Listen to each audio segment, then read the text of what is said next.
Right. So I also heard the community, by the time your kids came along, the community house also had movies in the basement? Yes, they did have things for the children, yeah. Lots of things yes, for children. Yes, they did, yeah. And of course the library was always there. Yes. Always, I mean, at some good point place it to go. expanded, but... Yes, it did, yeah. Yeah, and having it right there. It's in the center of town for everybody. Yeah. Now, actually, I don't even know if Big Y, I don't believe, is the center of town. Well, geographically, is it really, probably is. Oh. Probably. I don't know. Yeah, just about geographically center. Oh. But for a long time, Long Meadow was just Long Meadow Street and the little streets off it. That's In fact, they called it the street, right? And I don't remember. And you were right off it. I was right off of it. My house used to face King Philip Stockade, yeah. Right. Yeah. So was Western Drive all developed? All those houses were already there when you came? Not all of them. Most of them from Long Meadow Street to, I think it's Claremont. Uh-huh. But then they built that after, because my sister also moved in on Claremont Street after she was married, and that was brand new. That was new, after we already lived in Long Meadow, way after. So Yes. you came in, would you say 34? We moved here in 34. So across the 1934. street on corner of Forest Glen was the orphanage. Do you remember that? I don't remember it, no. I don't remember. I think somebody told me it was abandoned by then, the Doan Orphanage. I have no recollection of that. Oh, okay. Well, No. you were a kid. No. And you were busy. And I went to school With every the day. trolley and your back. boyfriend and everything. You were Went busy. to school every day. Yeah. But it was good living here. It was nice living here. Was it? Also, as I mentioned, when we moved here in 34, there were maybe 6 or 8 policemen in town. And they knew everybody that lived here. They knew every car and who owned it. Mm-hmm. And if you were to come home from a date after we got our licenses, and if you would sit in your driveway with your boyfriend in the car, and if they drove by, they would come right up and tell you to go into your house. From your driveway? Yes. They wouldn't let you sit in the car, and yeah, they'd tell you to go into your house. How do you know that, Selena? It happened. It happened. Guess that. but there were very few policemen. As I say, I can't remember the chief's name. And one of the policemen lived on Grassy Gutter. No, not Grassy Gutter. That's all the right, street whatever. right off of Converse Street, just before the high school on the left. Uh-huh. And he was the, not manager, but he had the kids' basketball team. And he was, helped the kids on that, yeah. And the cops were very nice, though. Very rarely did you get a ticket unless you were really doing something that was... They would not look the other way, but tell you, go home, or stop it, or tell you we're doing wrong. Yeah. I read some town reports and stuff from, well, actually I was focusing on the 50s, but I looked at some even earlier, and looking at the police report, that most tickets were for speeding or drunkenness. Yeah.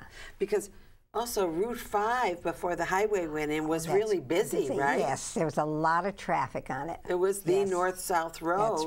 That's right, into Connecticut, yes. A lot of non-Long Meadow traffic, it was. And really. of course, at that time, kids didn't usually get their own car in those years.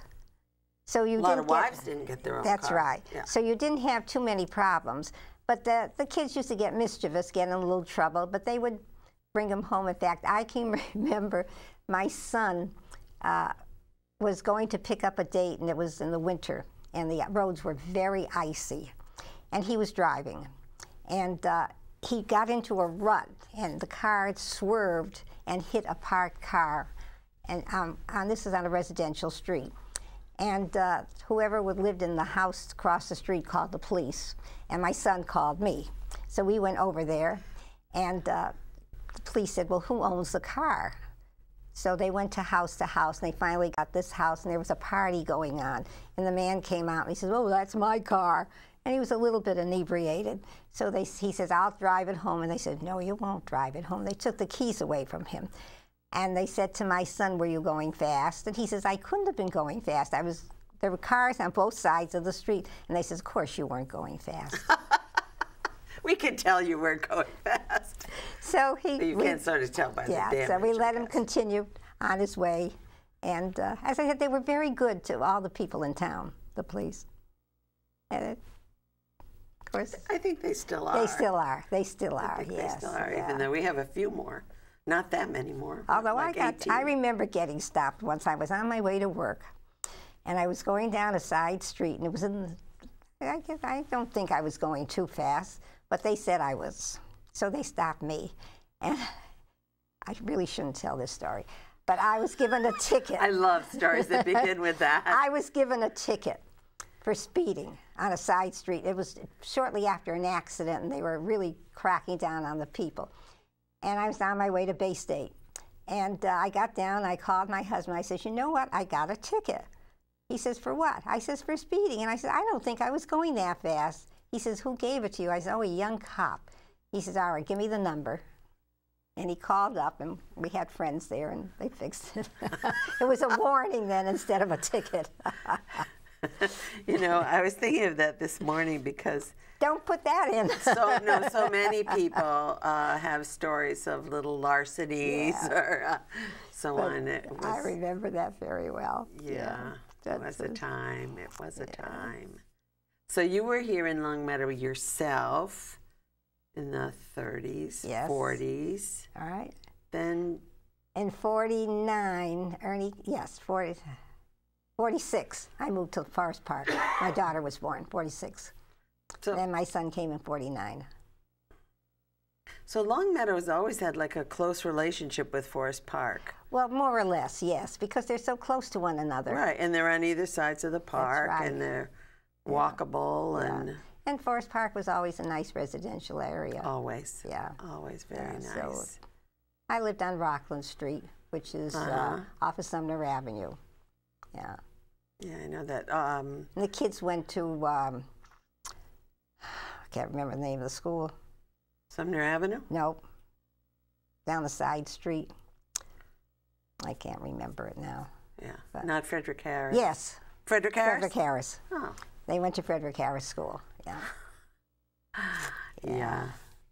Well, so you lived here in the 30s, then you were away in the 40s, then you came back with the baby boomer. That's right. So your children could go to Longmeadow here. schools? That's right. When we moved here, my daughter was in 6th grade, and she had Walter White for a teacher, and my son was in 3rd grade. So you were on Viscount, so what was the elementary school? Center? It was Blueberry Hill. Oh, Blueberry Hill, right. Just opened up. Well, wait a minute, that was the year we moved here. Oh, 6th grade was still in the elementary school. That's right. So then where did they go to middle? Then they went down here to Longmeadow Street to the junior Center high. School. Right. Or the new middle school wasn't built. They used to ride their bikes down to Center Street. So neither Williams nor Glenbrook? I don't know about Glenbrook, but Williams wasn't built. They used to ride their bike into Center School. To the junior high. Yeah, junior high. Yeah. And if the weather was bad, they could bring their lunch because they couldn't get home. Otherwise, they came home for lunch. They didn't have a cafeteria. It was kind of a hike. Well, on the bikes, it didn't take them very long. Yeah. And they did get an hour off, right? Yeah. Yeah. So it wasn't bad. Well, I thank you so much for you're coming. Entirely welcome. Selena, it was great. It was great to hear your story. And I have made a disc.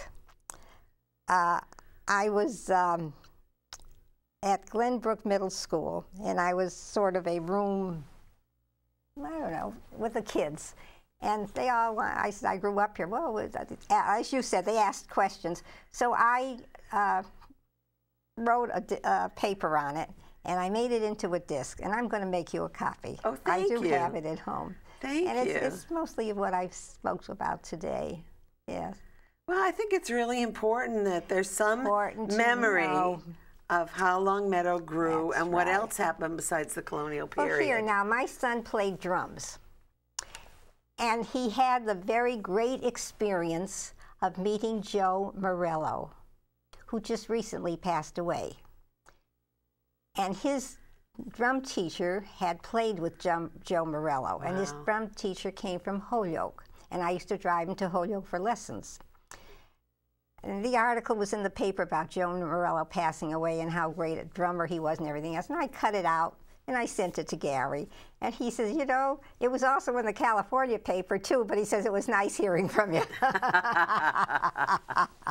Well, I do think it's true. The whole Connecticut Valley is a very good quality of life. Yeah, really good. So thank you so much. You're entirely welcome. And another chapter closes. Don't get up yet till the reel stops, right? And thank you for joining us. And it was a real pleasure. A real pleasure.